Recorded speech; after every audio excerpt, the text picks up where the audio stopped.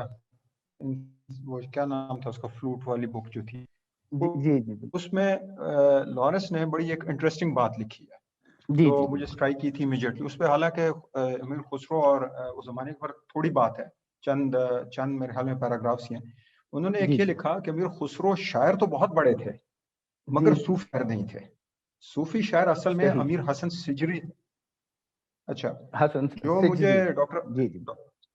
سجری، sorry, جو اسلم فاروقی صاحب کا بھی جو مضمون ہے بڑا طویل مضمون ہے، اور اس میں ان کی جو مختلف جو انہوں نے مثنوی لکھی، جو اس نے نثر میں کام کیا، اس کے حوالے سے بہت سارا اس کا تمام اس کی تفصیل ہے، اس کے اوپر بحث بھی ہے. اس میں بھی جو صوفی نقطہ نظر سے کوئی خصوصی کوئی کام نظر نہیں آ رہا تھا جو کچھ انہوں نے بیان کیا. ہاں، انہوں نے جو مثنیہ لکھی اس میں ضرور اپنے شیخ کے متعلق شروع میں قصیدے لکھے، مگر کوئی گہرائی کے ساتھ صوفی پوئٹری کہہ لیجیے کا اینگل نہیں تھا. تو یہ چند ایک چیزیں جو میرے سامنے آئی. ایک چیز جو آپ نے بات کی وہ بڑی صحیح بات کی، وہ شاید امیر خسرو صاحب چونکہ ایک بہت ہی ہمہ جہت شخصیت ہے اور اس کے لیے لفظ استعمال کرتے ہیں ہمارے یہ ڈاکٹر فاروق صاحب سنت گری کا، کہ نئی سے نئی نقطہ نکالنا، نئے سے نئے رستہ نکالنا. تو انہوں نے انشاء میں اندر بھی بہت کوشش کی نئے وہ کرنے کے. ہوا کہ وہ مشکل سے مشکل تر ہوتی گئی. تو اور لیکن پھر ساتھ وہ ہندی کا جو استعمال کیا انہوں نے اپنی اس میں اندر بھی، جس کو پتہ سبق ہندی یا سبق ہندی جو بھی اس کا کیا بولتے ہیں اس کو، کیسے اس کو ہجے کرتے ہیں مجھے اس کو نہیں. تو جو انہوں نے اپنے فارسی کے اندر اس کا استعمال کیا. ایک چیز جو مجھے بہت زیادہ اسٹرائک کی وہ یہ تھی کہ ان سارے مضامین کے اندر ان کی فارسی کے حوالے سے تو بہت زیادہ گفتگو ہے، لیکن جو ان کا ہندی کا کلام ہے اس کے اوپر بہت کم بات کی گئی ہے. صرف ایک ہلکا سا اشارہ دیا ہے ڈاکٹر صاحب، جس میں کیونکہ ہندی کا کلام زیادہ تر گیت اور اس طرح کی فوک ٹائپ کی چیزیں ہیں، تو فروخی صاحب نے صرف یہی اشارہ دیا کہ اس کی جو ادبی حیثیت ہے اس کے اوپر ہم بحث نہیں کرتے، لیکن جو اس کا جو وہ جو اظہار ہے مقامی زبان کا، وہ خود ان اٹ سیلف ایک بلند کہہ لیجیے ہمارے لیے اثاثہ رکھتا ہے. تو یہ میرے چند یہ 2 cents فرام مائی سائڈ. بہت خوب جی، بہت خوب. آپ کی اسٹڈی کا ہمیں بڑا فائدہ ہو گیا. کافی چیزیں جو مجھے ڈیولپ کر کے بتانی پڑنی تھی آپ کے کومنٹ کی وجہ سے سامنے آ گئی، اور آپ کی اس میں سے جو سب سے اہم نقطہ جو آپ نے آخر میں بیان کر دیا، ہم اس رخ سے کیونکہ آج کی بات کرنا چاہ رہے تھے، اور یہ اچھا ہوا کہ آپ کے مطالعے سے وہ گزری اور اس کی نشاندہی بھی آپ نے کر دی. جو بات آپ نے یہ کہی کہ امیر خسرو کے اندر بھی کچھ نیا کرنے کی جو خواہش ہے وہ بہت تھی، اور ہر ڈسپلن کے اندر انہوں نے یہ اٹیمپٹ کی. کچھ ڈسپلنز میں ان کی ایویلیویشن جو ماہرین نے کی اس اعتبار سے انہوں نے کہا جی کہ بہت اچھا کر پائے. کچھ میں جیسے تصوف میں آپ نے ایک یہ کومنٹ دیا کہ ان سے بہتر جو تھے لوگ اس دور کے اندر حسن سجزی جو ہیں، فوائد الفوائد جنہوں نے مرتب کی، ان کا تذکرہ آپ نے کر دیا. بلکہ اس پہ بھی ایک واقعہ بھی موجود ہے کہ بلکہ دوسرے رخ میں تصوف کے حوالے سے دیکھیں تو حضرت نظام الدین اولیاء کی جو خلافت ہے وہ آپ نے دیکھا کہ وہ حضرت نصیر الدین چراغ دہلوی کے حصے میں آئی، نہ کہ حضرت امیر خسرو. تو اس قسم کے کومنٹس تو بہرحال آپ کو ملیں گے کہ تصوف میں ان کا جو مقام تھا یا اس حوالے سے ان کی گہرائی کتنی ہے. تو ادب کا جیسے آپ نے حوالہ دے دیا کہ اس میں تو لوگ ان کو تسلیم کر رہے ہیں، لیکن بہرحال ہمارا اصل مقصد آج کی اس گفتگو میں ان کے یہ نیا کرنے کی جو ایک خواہش کی بات ہم کر رہے ہیں، اس کا تذکرہ کرنا اس لیے ضروری تھا کہ ہم آج 3-4 قسم کی کمپیریزن سے گزریں گے. ہم تھوڑا سا اس دور کو اور حضرت امیر خسرو کا کمپیریزن، یا انڈیا کے اندر یا ہندوستان کے اندر جو روایت تھی اس کا ایک کمپیریزن ویسٹرن ٹریڈیشن کے ساتھ بھی کسی حد تک وہ آ رہا ہوگا ہمارے آج کی گفتگو کے اندر. دوسری طرف اسلام اور ہند کا جو ایک چیزوں کا کمپیریزن ہے اس کے حوالے سے بھی ہم امیر خسرو کو ہی استعمال کر رہے ہوں گے، اور پھر ہمارے روایتی اور جدید کے کمپیریزن میں بھی ہم امیر خسرو کو ہی استعمال کر رہے ہوں گے. تو اس کو اب سمجھنے کے لیے کہ یہ جو نیا کرنے کی خواہش ہندوستان میں اب امیر خسرو کا جو دور ہے، اس کا آپ کو اندازہ ہے کہ آلموسٹ اس کو آپ یوں کہہ لیں کہ یہ 1200 کچھ سے لے کے 1300 کچھ تک کا جو دور ہے، 13ویں صدی اور 14ویں صدی کا کچھ حصہ، تو یہ والا جو دور ہے کچھ نیا کرنے کی یہ شدید خواہش ان کے ہاں اس دور میں موجود تھی. یہ بالکل ایسی ہی خواہش تھی کہ جو اس سے تقریباً 1-1.5 صدی بعد یورپ کے اندر لیونارڈو ڈا ونسی کے اندر موجود تھی، اور اس کی اسی خواہش نے ایک سیکنڈ رینیسانس پیدا کی، ایک نئی نشت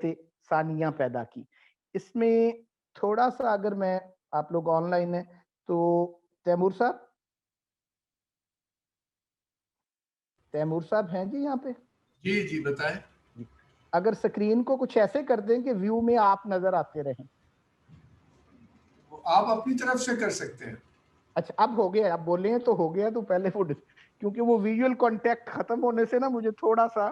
وہ یہ احساس محسوس ہو رہا ہے کہ آواز نہیں جا رہی یا موجود نہیں ہے. تو اب یہ اسٹیٹ ٹھیک ہے جس میں ہم ہیں، تو اسی پہ اگر رہنے دے تو وہ تھوڑا سا ایک احساس ہوتا ہے کہ موجود ہیں آپ. ٹھیک ہے، تو اس سے تھوڑی سی ڈسٹربنس مجھے آ رہی تھی کیونکہ میرے سامنے صرف ایک بلینک چیز آ گئی تھی، میں ہی موجود تھا، تو وہ ایک ایشو آ رہا تھا. تو ٹھیک ہے جی برل، اب اس اسٹیٹ میں ٹھیک ہے یہ صورتحال. تو اب ہم جو بات کر رہے تھے کہ اب وہاں پہ لیونارڈو ڈا ونسی جو ہیں، ایک آرٹسٹ کے طور پہ ہم ان سے متعارف ہیں، مونا لیزا کی پینٹنگ جنہوں نے اس حوالے سے بہت معروف ہیں وہ. اب ویسٹرن سیولائزیشن اور ویسٹرن تھاٹ کی ڈیولپمنٹ میں ایک جو ایپسٹیمک شفٹ جس کو سمجھا جاتا ہے وہ یوں سمجھ لیں کہ لیونارڈو ڈاوینسی کی کچھ نیا کرنے کی خواہش تھی. اس کے اوپر بھی کافی کچھ پڑھا جا سکتا ہے, میں کچھ چیزیں شیئر بھی کروں گا آپ کے ساتھ. اور انہوں نے اس نیا کرنے کی خواہش میں جو کیا, ہم ان دو کو ایک تقابل کے طور پہ, کمپیریزن کے طور پہ ان کی بات کرنا چاہیں گے کہ بالکل ویسا ہی امیر خسرو کے ہاں بھی, اور میں اسی لیے وہ ان پہ کومنٹس آپ کے سننا چاہ رہا تھا کہ یہ ایلیمنٹ ان کا آپ لوگوں کی گفتگو سے بھی نکل کے سامنے آئے کہ یہ رائے موجود ہے کہ امیر خسرو کے ہاں بھی ایک نیا کرنے کی خواہش بہت مضبوط تھی اور اسٹرانگ تھی. تو یہ کیونکہ مجھے خود یہ بات ڈیولپ کرنے میں ہو سکتا ہے آدھا گھنٹہ لگ جاتا ہے, لیکن آپ کے کہنے سے وہ سیدھی طرح بات سامنے آ گئی. اب لیونارڈو ڈاوینسی جو ہیں, انہوں نے یہ نیا کرنے کی جو خواہش تھی اس کو آگے ٹرانسلیٹ کیسے کیا اپنے نیا کرنے کی ٹرینڈ کو. اب انہوں نے دو چیزیں کی نیا کرنے کے حوالے سے. ایک تو انہوں نے یہ کیا کہ ان سے پہلے آرٹ کے اندر ٹرینڈ تھا کہ کچھ تصورات کو پینٹ کرنے کا زیادہ ٹرینڈ تھا. تصورات کی دنیا کی چیزیں پینٹ کرنا جو واقعی دنیا کی اور ایکچوئل ورلڈ کی چیزیں نہیں تھی, ان کا پینٹنگز کے اندر بہت ٹرینڈ تھا. مثال کے طور پہ پریاں پینٹ کرنا, فرشتوں کی تصویریں بنانے کا بھی ٹرینڈ موجود تھا, اور ایون عبادت گاہوں کے اندر بھی وہ چیزیں آپ کو, ہایا صوفیہ کے اندر بھی آپ کو چیزیں نظر آئیں گی اور مختلف جگہوں پہ بھی. اب لیونارڈو ڈاوینسی نے یہ آ کے کیا کہ آئیڈیل کی بجائے ایکچوئل کو پینٹ کیا جائے. کہ مثال کے طور پہ اس نے ایک عورت پینٹ کرنی تھی, تو وہ کوئی خیالی یا تصوراتی عورت پینٹ کرنے کی بجائے انہوں نے یہ کیا کہ ایک عام سی عورت کیوں نہ پینٹ کر دی جائے, سوسائٹی کی, معاشرے کی, ہمارے سراؤنڈنگ کی ایک زندہ و جاویداں صورت ہی کیوں نہ پینٹ کر دی جائے. تو آئیڈیل کی بجائے ایکچوئل پینٹ کرنا, یہ انہوں نے نیا کرنے کے لیے ایک کام تو یہ کیا. مونالیزا بھی ایک عام عورت پینٹ کر کے انہوں نے دکھا دی.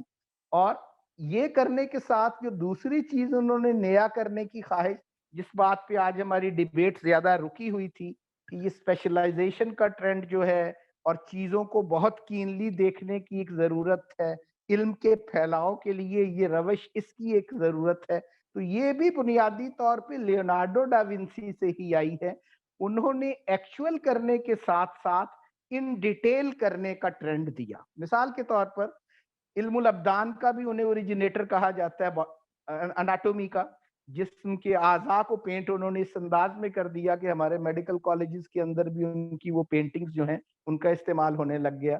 اسی طرح مختلف ڈسپلنز کے اندر انہوں نے, اصل میں وہ پینٹنگز ہی بناتے تھے, لیکن ان کی وہ پینٹنگز مختلف ڈسپلنز کے اندر, ایکسپیریمنٹل سائنسز کے اندر بھی یوز ہونے لگ گئیں. باٹنی کے اندر بھی انہوں نے کچھ سبزیاں بھی پینٹ کر دی, انجینئرنگ کے اندر انہوں نے کچھ ماڈلز جو ہیں وہ بنا دیے یا ڈیزائن کر دیے. اسی طرح انہوں نے اسلحہ سازی کے حوالے سے کچھ ڈیزائنز نئے دے دیے. ان ساری چیزوں کے اندر ایک بنیادی تھیم ان کا تھا کہ ایکچوئل کیا جائے, ریئل کی بجائے یا آئیڈیل کی بجائے, اور دوسرا تھا کہ ان ڈیٹیل کیا جائے. مثال کے طور پر اگر کوئی عورت پینٹ کر رہے ہیں یا جسم پینٹ کر رہے ہیں, تو اس میں بازو پینٹ کر رہے ہیں, تو وہ اتنی ڈیٹیل میں پینٹ کر دیا انہوں نے کہ اس کے اندر بازو پینٹنگ کے اندر بھی اس کی وینز تک نظر آئے, اور وینز میں گردش کرتا ہوا جو ہے بلڈ تک اس کے اندر احساس آئے کہ وہ نظر آ رہا ہے. اتنی ڈیٹیل کے طور پر انہوں نے کام کیا. جیسے آج آپ اپنی میڈیکل سائنس کے اندر بھی آنکھ کا اگر کوئی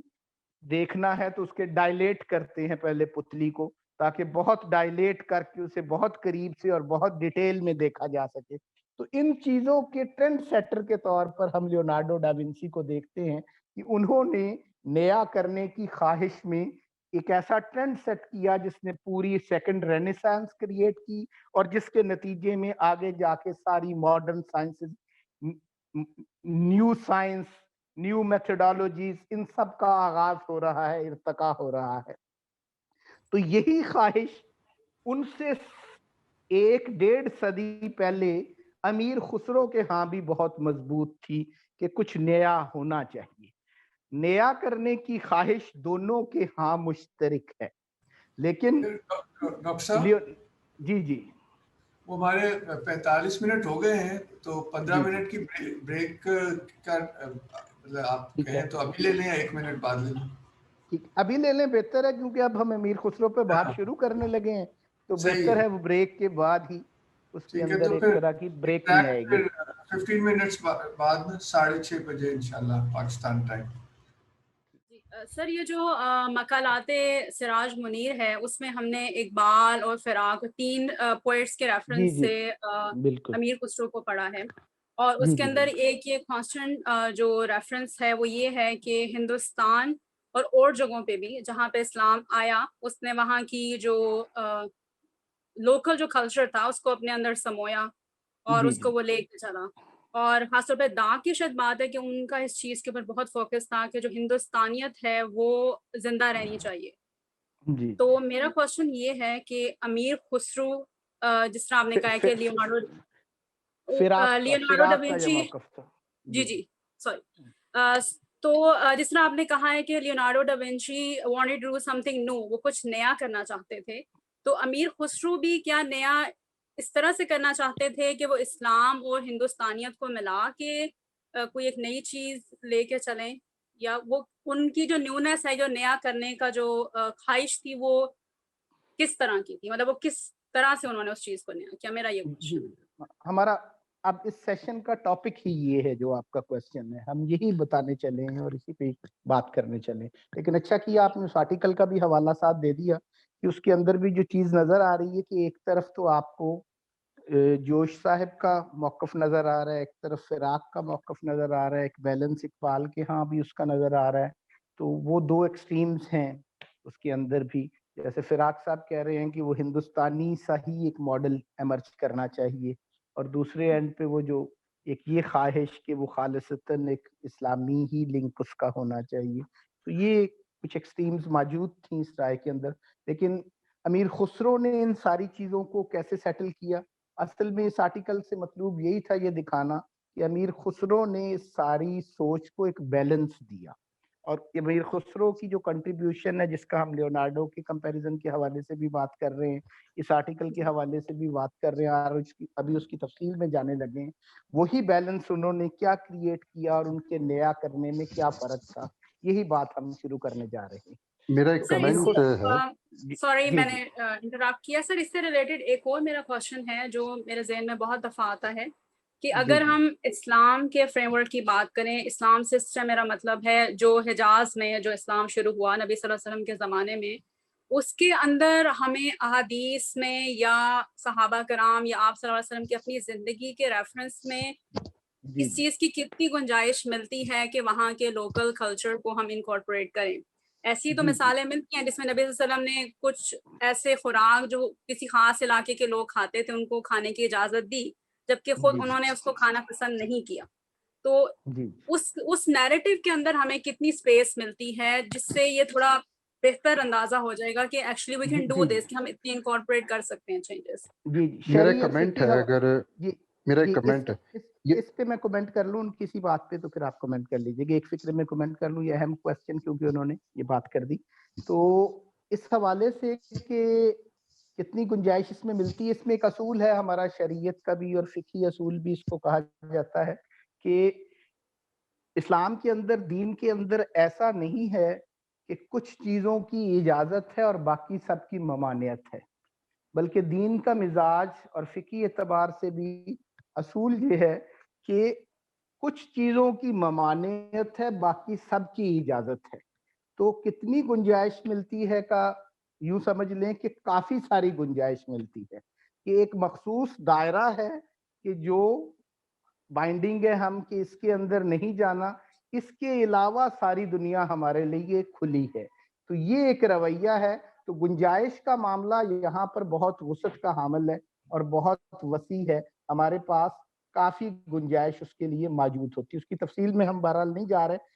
مختصراً اتنا کہ مدینے کا جو اولین معاشرہ تھا وہ ایک اصول تھا، ایک پرنسپل لیول کی بات تھی، وہ آگے اسی معاشرے کے اصولوں کی بنیاد پہ سارے جو اسلام کے مختلف تہذیبی اور فکری دوائر پیدا ہوئے، وہ مبنی اسی بنیاد کے اوپر ہی ہیں،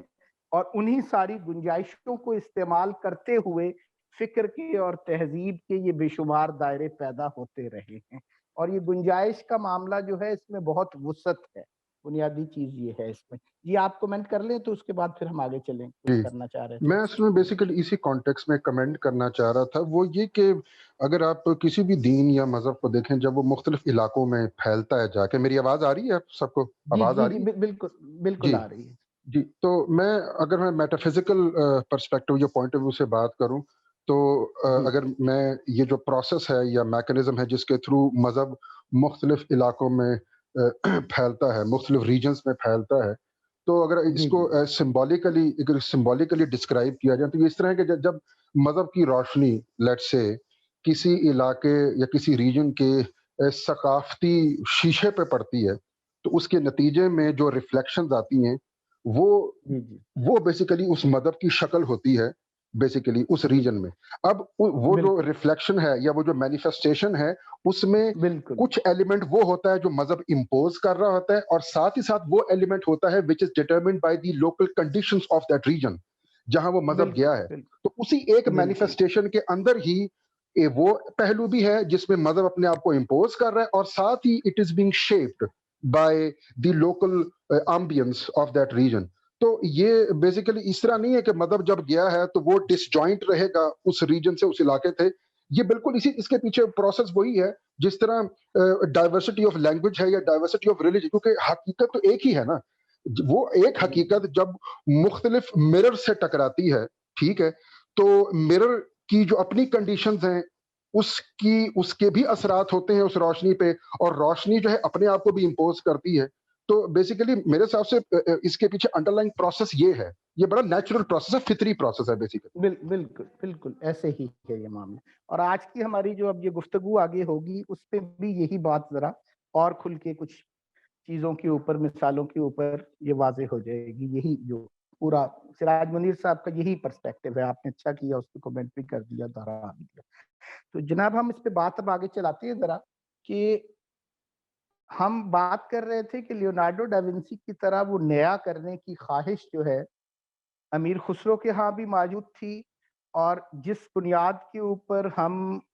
اس تہذیب کا آئیکن قرار دے رہے ہیں لیونارڈو ڈاونسی کو، تو بالکل ویسا ہی امیر خسرو بھی ہماری ہند اسلامی تہذیب کا اسی طرح ہی ایک آئیکن ہے، کہ وہ ایک طرح کی پرسونیفیکیشن تھی اسی فکر کی، اسی تہذیب کی، کہ پہلے وہ ایک شخصیت میں بھی ہو گئی، اور پھر بعد میں ہندوستان کی آگے کی 700-800 سال کی تاریخ کے حوالے سے بھی۔ اسی لیے مختلف لوگوں نے جنہوں نے حضرت امیر خسرو پہ لکھا ہے اور اس پہ کومنٹ کرتے ہوئے، جیسے زوئے انصاری کی میں نے آپ کو ایک کتاب بھی شیئر کی، اور کچھ اور چیزیں بھی، اور لوگوں نے بھی جنہوں نے، اسلم فرقی صاحب کی بات ہو رہی ہے، اور لوگوں نے جنہوں نے کومنٹ کیا ہے، ان سب کا بھی یہی موقف ہے کہ امیر خسرو ایک ایسے دور میں تھے کہ جن سے 600-700 سال پہلے گزر چکے تھے اسلام کو آئے کو، اور ان کے بعد پھر اب ہم تک پہنچتے 600-700 سال پھر مزید گزر چکے ہیں۔ تو ان دونوں ادوار کے وہ ایک درمیان میں تھے، پیچھے سارے دور کو انہوں نے اپنے اندر جذب کیا، اور آنے والے سارے دور کے لیے اس انجذاب کے نتیجے میں انہوں نے ایک سنتھسس ہمیں پرووائڈ کیا اگلی ان 6-7 صدیوں کے لیے، بالکل ویسے ہی کہ جیسے لیونارڈو ڈاونسی کے ہاں اگلے 600 سال کا 700 سال کے جو ٹرینڈز ہیں ان کا تعین ہے۔ لیکن ان دونوں کے ٹرینڈز کے تعین میں فرق یہ ہے کہ لیونارڈو ڈاونسی نے نیا کرنے کی اپنی خواہش میں پچھلے 2000 سال یا پچھلے 600 سال جیسے ہم کہہ رہے ہیں، یا مغرب کے پچھلے 2000 سال یا گریک ٹائمز تک اگر اس کو لے جائیں، ایکسٹینڈ کر دیں، تو اس سارے کا انجذاب کیے بغیر کچھ نیا دینے کی کوشش کی۔ یہ ایک فرق تھا کہ اس کے سنتھیسس کی بنیاد پہ کچھ نیا کرنے کی بجائے اس سارے سے ہٹ کر، اس سارے سے کٹ کر ایک نیا کرنے کی کوشش کی، جبکہ حضرت امیر خسرو نے اس پچھلے سارے ربط کے ساتھ اور اس کانٹینیوٹی کے ساتھ اٹیچڈ رہتے ہوئے، اور وہ ربط اور وہ کانٹینیوٹی وہ نہ صرف پیچھے اسلام کی اپنی روایت کے ساتھ اٹیچڈ رہتے ہوئے انہوں نے، بلکہ ہندوستان کی اپنی جو لوکل روایت ہے اس کے ساتھ بھی اٹیچڈ رہتے ہوئے، اور ان دونوں کا ایک انجذاب کرنے کے بعد اپنے اندر، اور اس کے بعد اس کا ایک جو سنتھسس ہے اس کی ایک مینیفیسٹیشن کے طور پر وہ شخصیت سامنے آتی ہے، اور اسی شخصیت کے ایک پیرلل کے طور پر ہم بعد میں آنے والے 600-700 سال کی فکری جو رخ کا تعین ہوتا ہے اس کو دیکھتے ہیں۔ تو یہ تھیمیٹک لیول پہ تو فرق لیونارڈو ڈا ونسی میں اور امیر خسرو میں یہ ہے کہ امیر خسرو نے اس اعتبار سے کہ سنتھسس بھی ان کے اندر ایک موجود ہے، اور پھر اس کی بنیاد پہ کچھ نیا کرتے ہیں وہ ڈفرینٹ ڈسپلنس کے اندر، اس کی ہم ابھی بات کریں گے۔ یہی وجہ ہے اس بات کو اگر ان کے آئیکن ہونے کے حوالے سے اگر میں کہوں کہ لیونارڈو ڈا ونسی کے حوالے سے بھی اور امیر خسرو کے حوالے سے بھی ایک چیز تو ان میں بہرحال یہ کامن ہے کہ نیا کرنے کی خواہش۔ ایک دوسری جو چیز بہت اہم ان دونوں میں کامن ہے، جیسے ہم مثال کے طور پر ہمارے ہاں علامہ اقبال جو ہمارے ماڈرن اسلامک تھاٹ کے بڑے لوگوں میں سے اور اسلامک فکر کے حوالے سے، اور ان کا دیا ہوا جیسے ایک تصور جس کو ہم کہتے ہیں اقبال کا مرد مومن۔ اب اقبال کے مرد مومن کی اپنی ایک ایویلیویشن ہو سکتی ہے کہ ہم اس کو کس انداز میں دیکھتے ہیں یا کس انداز میں لیتے ہیں، یا اقبال کا وہ مرد مومن ہمیں پسند ہے کہ نہیں پسند، اس میں کیا کمی بیشی ہے، یہ تو ایک علیحدہ ایشو ہے۔ لیکن ایک جو بہت بڑی اس کے حوالے سے بات ہے کہ اقبال کا مرد مومن ہمارے پاس ایک بڑا تصور جو انسان کا ہمارے موجودہ دور کے اندر دیے جانے والوں میں سے ایک وہ بھی ہے۔ اقبال کا پورا فلسفہ خودی، اقبال کا مرد مومن، اقبال کی پوری شاعری، اقبال کا پورا کام اس پہ مبنی ہے۔ تو اب جو ایک ڈفرنس دکھانا مقصود ہے کہ اقبال کا وہ مرد مومن اس کنسپٹس کے اعتبار سے جتنا بھی وہ ویلڈ ہے یا اس کی انویلڈیٹی کے اوپر ہماری کوئی آبزرویشنز ہوں،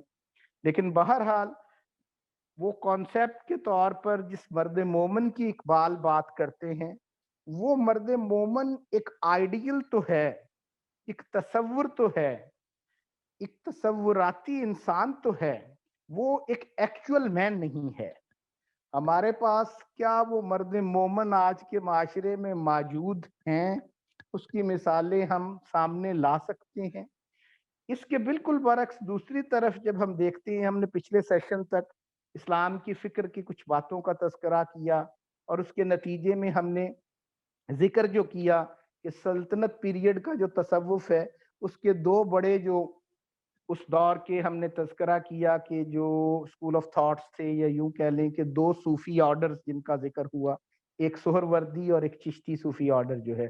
تو یہ ہم نے کیونکہ مغل پیریڈ کے اندر قادریہ اور نقشبندیہ کی بات ہوگی، سلطنت پیریڈ میں زیادہ ایک سوال یہ بھی آیا کہ کیا کچھ اور سلاسل بھی تھے، تو وہ یقیناً اور سلسلے ہندوستان میں کچھ تھے، اور ہندوستان کے باہر اور سلسلے کافی سارے کام کر رہے تھے، لیکن سلطنت پیریڈ کے پریویلنگ جو آرڈرز تھے یا ترک تھے تصوف کے، وہ چشتیہ اور سہروردیہ تھے، اور سہروردیہ چشتیہ سلسلے کو اور خصوصاً چشتیہ سلسلے کو بہت زیادہ مقبولیت حاصل ہوئی۔ اب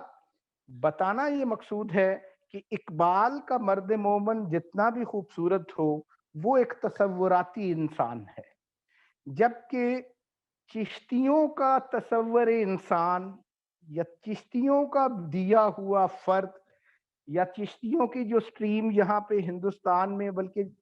چشتیہ سلسلہ ایک ایسا سلسلہ ہے کہ جس نے زیادہ گرو ہندوستان میں ہی کیا، انڈیا میں ہی کیا باقی دنیا کی نسبت، تو یہاں کے ساتھ ایک خاص تعلق ہے چشتی جو ترک ہے اس کا، چشتی طریقہ کا اور چشتی آرڈر کا سلسلہ کا۔ تو اب چشتیوں کا جو مرد ہے یا چشتیوں کا جو فرد ہے، چشتیوں کا جو انسان ہے، وہ اقبال کی طرح ایک تصوراتی انسان نہیں، اقبال کے مرد مومن کی طرح، بلکہ چشتیوں کا انسان جیسے ہم بات کر رہے ہیں کہ وہ خواجہ معین الدین چشتی سے لے کر آگے حضرت قطب الدین بختیار کاکی، حضرت بابا فرید الدین گنج شکر، اور ان سے جب بات آگے حضرت نظام الدین اولیاء تک پہنچتی ہے، تو جیسے دو افراد کا ذکر آج کیا آپ نے، حسن سجزی کا تذکرہ بھی ابھی ہوا اور امیر خسرو کا بھی ذکر ہوا، تو یہ دونوں دوست بھی ہیں، ایک دور کے بھی ہیں، اور حضرت نظام الدین اولیاء کے ڈسائپلز میں سے ہیں۔ تو کہنا یہ مقصود ہے کہ چشتیوں کا انسان، حضرت نظام الدین اولیاء کے انسان، وہ اقبال کے مرد مومن کی تصور کی طرح محض تصوراتی نہیں، بلکہ اس حقیقی دنیا کے انسان تھے۔ چشتیوں کا آئیڈیل مین ایک ایکچول مین کے طور پر امیر خسرو کے اندر دیکھا جا سکتا ہے، حسن سجزی کے اندر دیکھا جا سکتا ہے. حضرت نظام الدین اولیاء کا تیار کردہ ایک انسان جو ہے وہ حضرت امیر خسرو کو ہم اس پرسپیکٹو میں بھی دیکھ سکتے ہیں. تو امیر خسرو کو دیکھنے کا یہ بھی ایک پرسپیکٹو ہے کہ وہ جو آئیڈیل سے ایکچول کی طرف منتقلی کا ایک عمل ہوتا ہے، اس کا ایک شخصیت کے اندر ڈھل جانا، وہ اسی طرح ڈھلے ہوئے ہمیں نظر آئیں گے جیسے نیو مین کے ایک آئیڈیل کے طور پہ ویسٹ کے اندر ہمیں لیونارڈو ڈاونسی ڈھلے ہوئے نظر آتے ہیں. وہ بھی ایک ایکچول مین تھا جس نے ایک ماڈرن ورلڈ کریٹ کیا ہے. ایسا نہیں کہ وہ انسان کا ایک تصور تھا جس سے کچھ پیدا ہوا ہے، بلکہ وہ مین ان پریکٹس تھا، یوں سمجھ لیں. اسی طرح چشتیوں کا انسان بھی حضرت امیر خسرو کو اگر کہا جائے، یہ بات درست ہے کہ ان کے کافی سارے کاموں کے اوپر ان کی کافی ساری کنٹریبیوشنز کے حوالے سے کئی چیزیں تحقیق طلب ہیں اور کافی تحقیق ہوتی بھی رہی ہے اور ہو بھی رہی ہے اور یقیناً آگے بھی ہوگی. لیکن اس میں جو ایک بنیادی ایشو ہے، مثال کے طور پہ ان کی جو ایجادات کا تذکرہ ہوتا ہے کہ انہوں نے ادب میں یہ دیا، میوزک کے اندر یہ دیا، تصوف میں یہ دیا، ان میں سے کسی چیز کے اوپر یہ اعتراض بھی آ جاتا ہے کہ یہ ان کی طرف منسوب کر دی گئی ہے، ان کی حالانکہ نہیں ہے. اس قسم کی تحقیقات بھی آتی رہتی ہیں. لیکن دوسری طرف یہ بھی اعتراض اس قسم کے بھی آتے ہیں کہ ان کا کسی ایک ڈسپلن کے اندر ان کی مہارت زیادہ تھی، ادب میں زیادہ تھی یا موسیقی میں زیادہ تھی یا تصوف میں. تو کسی کا اعتراض یہ بھی ہوتا ہے کہ نہیں، کسی ایک ڈسپلن میں ان سے بہتر لوگ اس دور کے اندر اس معاشرے میں بھی موجود تھے. اس قسم کی کرٹیک بھی آ سکتی ہے. لیکن اب ایک تو ان کی یہ ملٹی فیسٹڈ ہونا، ان کی ہمہ جہت شخصیت ہونا، اور دوسرا یہ کہ وہ جو چشتیوں کا تصور انسان تھا، یا دوسری سطح پہ اگر آپ کہیں کہ ہم نے چشتیوں کے تصور انسان سے آگے بڑھ کر اس بات پہ بھی چلے جائیں کہ ہند اسلامی فکر جو ڈیولپ ہوئی ہندوستان میں آ کر، اس فکر کا جو ایک تصور انسان تھا، حضرت امیر خسرو کی شکل میں ہمیں چشتیوں کا تصور انسان بھی، ہند اسلامی فکر کا تصور انسان بھی وہ ایکچولائز ہوا نظر آ جاتا ہے. وہ ہمارے سامنے موجود ہوتا ہے، بالکل ویسے ہی جیسے ویسٹ کے ہاں لیونارڈو ڈاونسی اپنی پریکٹس کے اندر بھی ایک نئے آدمی کی بنیاد رکھ رہا تھا.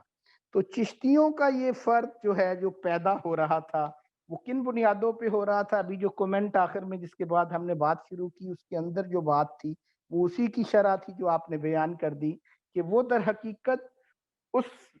گریٹ ٹریڈیشن کو، اس ٹیکسٹ کو، اس روایت کو جو اسلام سے چلی آ رہی تھی، اور اس کا بہاؤ، یہ جو آرٹیکل میں نے دیا اس کے اندر ایک مثال اس کے لیے انہوں نے دی ہے کہ امیر خسرو کے حوالے سے، اقبال کے حوالے سے، کہ فراق اور جوش سے ہٹ کر وہ اسلامی تہذیب کو اور ان چیزوں کو ایک جزیرے کے طور پہ نہیں دیکھتے.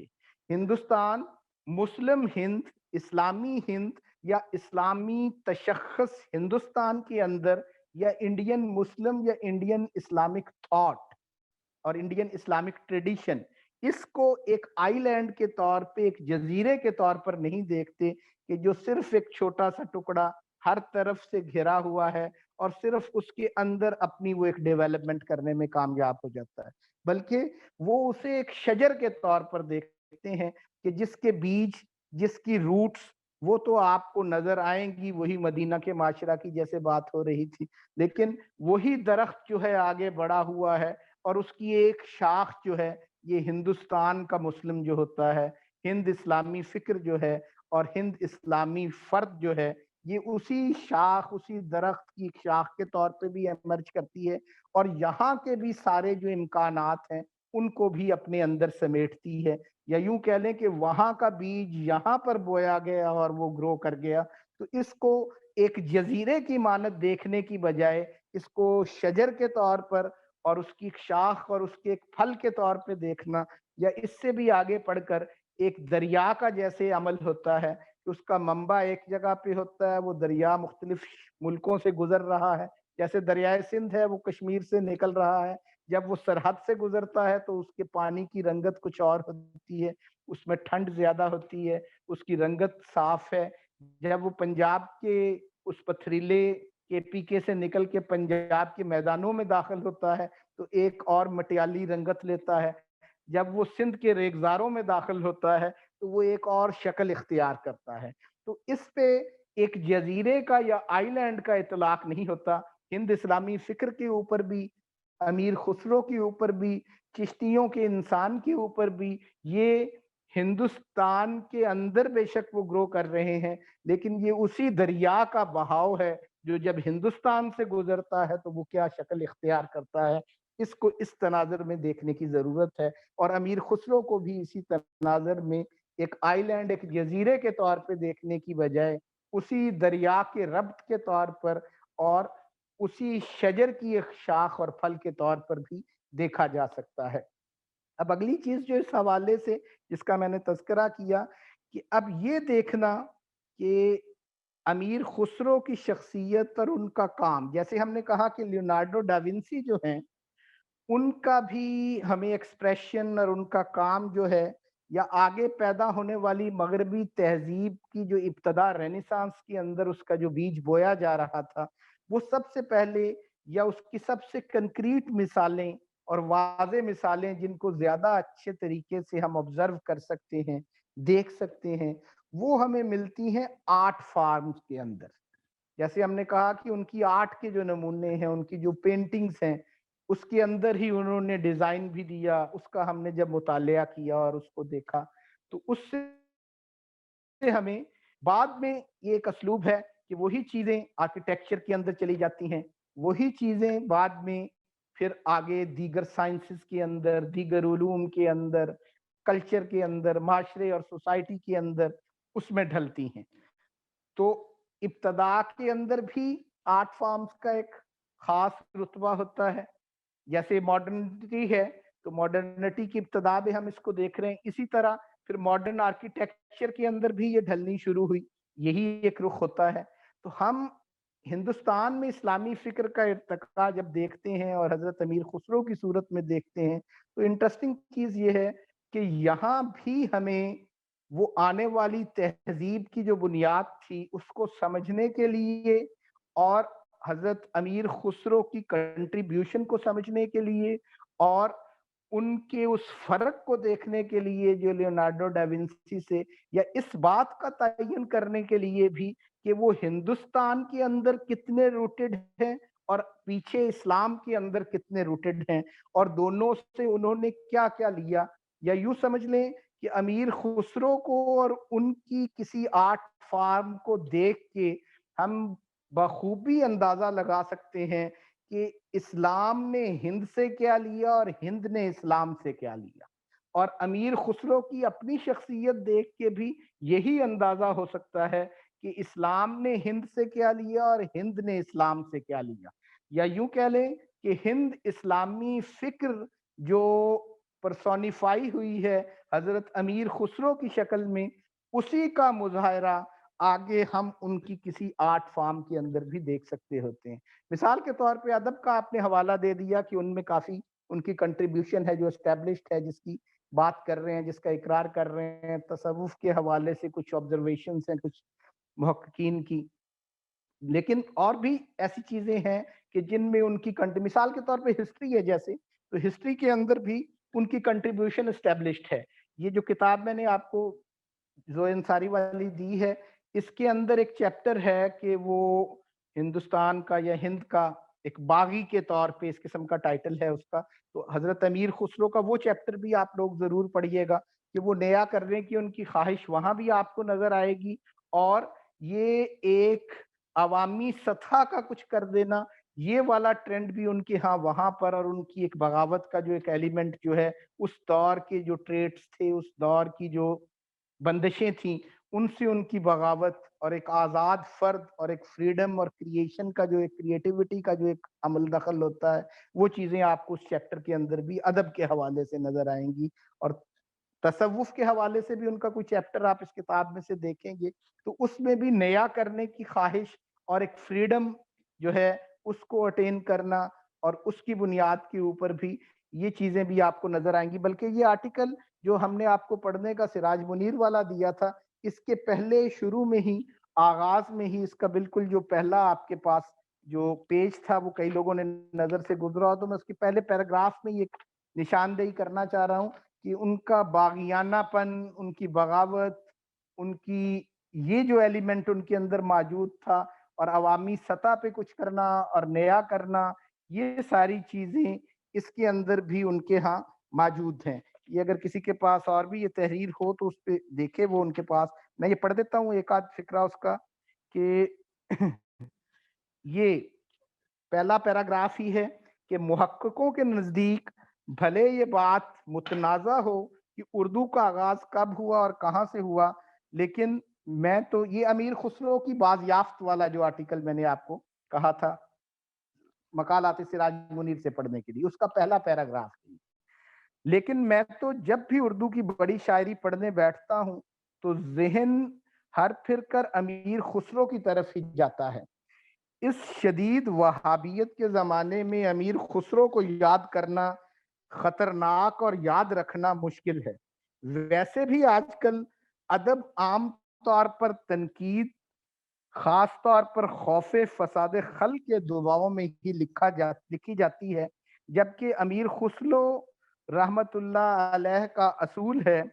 کہ خلق می گوید کہ خسرو بت پرستی می کند، خلق می گوید کہ خسرو بت پرستی می کند، آرے آرے می کنم با خلق مارا کار نیست. تو یہ شعر امیر خسرو کا ہی انہوں نے یہاں پر کوٹ کر دیا حضرت امیر خسرو کو سمجھانے کے لیے، اور ان کی شخصیت کا وہ باغیانہ پن ہمیں دکھانے کے لیے، اور ان کے اندر آزادی کی جو نوعیت اور فریڈم کا جو ایلیمنٹ ان کے ہاں موجود تھا، اور اس میں وہ کسی حد تک بھی یا کسی صورت بھی کوئی کمپرومائز کرنے پہ تیار نہیں تھے، اس کا یہاں پہ ذکر آ گیا. اردو میں فارسی جاننے والے آپ میں سے اکثر لوگ ہوں گے، لیکن اگر کوئی فارسی نہیں اس کو سمجھ سکا تو اردو میں اس کا ترجمہ میں بول دیتا ہوں کہ خلق می گوید کہ خسرو،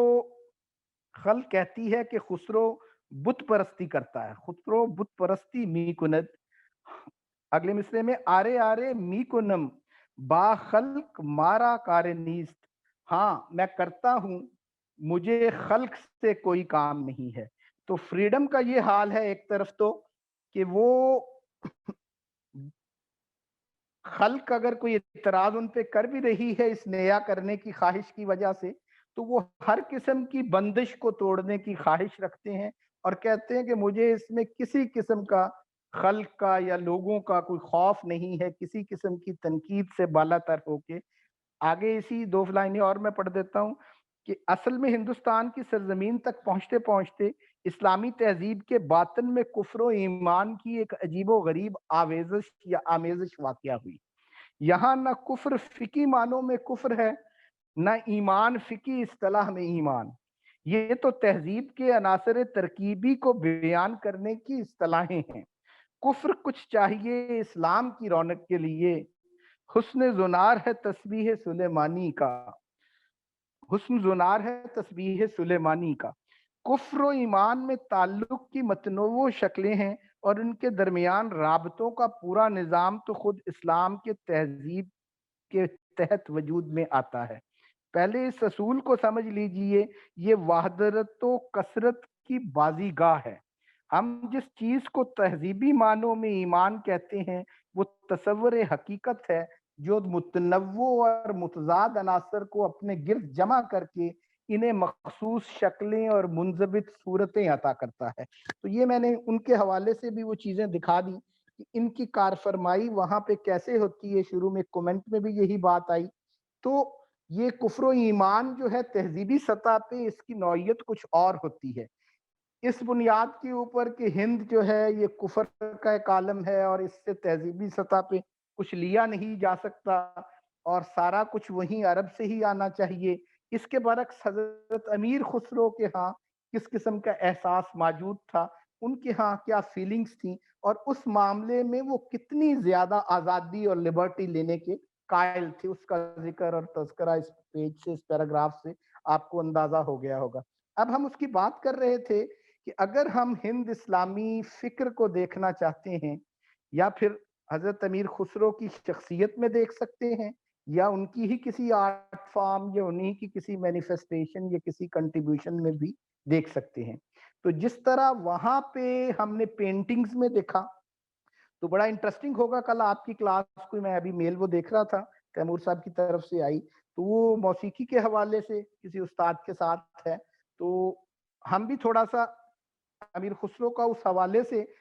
اور اس کے اندر ایک ایسی پرفارمنگ آرٹس کے حوالے سے ایک ایسی فارمیشن ہے حضرت امیر خسرو سے جو منسلک ہے اور اس کا تعلق ان سے ہے, تو اس کے اندر بھی ہم اسی حد تک دیکھ سکتے ہیں کہ جیسے لیونارڈو ڈاونسی کی پینٹنگز کو سمجھ کے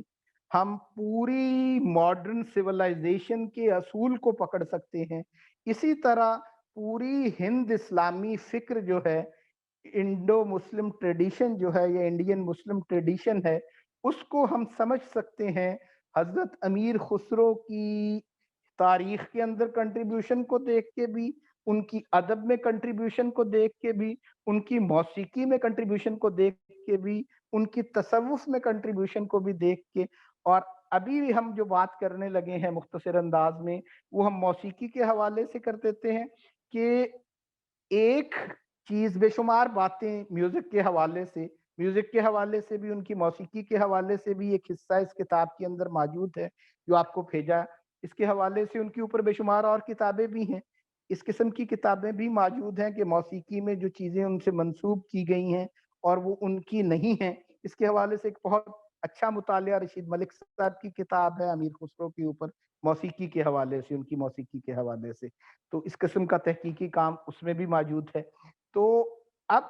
اس کے علاوہ بھی کچھ کام ہے کہ جس میں یہ تو دکھایا گیا کہ کیا کیا چیزیں حضرت امیر خسرو کی نہیں تھیں. پھر ان اعتراضات کے جوابات بھی کئی آئے, جس میں مسعود رضوی صاحب کا کام بھی اسی حوالے سے ہے کہ بے شمار ڈسپلنز کے اندر حضرت امیر خسرو نے جو کچھ کیا یا ان سے جو چیزیں ہم منسوب کرتے ہیں, مثال کے طور پہ ان کی کتاب جیسے خالق باری ہے ادب کے حوالے سے, اس کا مرتبہ اور مقام جو ہے, کئی لوگوں نے بعد میں تحقیق پہ یہ اعتراض کیا کہ نہیں جی یہ تو ان سے بعد کی کتاب تھی, لیکن اس کا پھر ایک رسپانس بھی آ چکا ہے ان تحقیقات کا کہ نہیں یہ حضرت امیر خسرو ہی کی کتاب تھی اور انہی کا کام ہے, کتاب تو نہیں وہ ایک اور کتاب کا حصہ تھی, انہی کا یہ کام ہے, لیکن بعد میں کچھ چیزیں اس میں ضرور شامل ہوئی ہیں. تو اس خالق باری کی نوعیت یا نیچر ایسے ہے کہ یوں سمجھ لیں ویسٹ کے اندر جو ابتدائی انگلش کی جیسے ابتدائی ڈکشنری کی بات کر لیں لغت کی, جانسن کا جو کام ہے جس طرح ہم کہہ لیں, تو اسی طرح کا خالق باری بھی اسی قسم کا کام ہے کہ جو اس دور میں جب ہندوی یا ہندی زبان جو بعد میں اردو کی شکل بن رہی ہے اور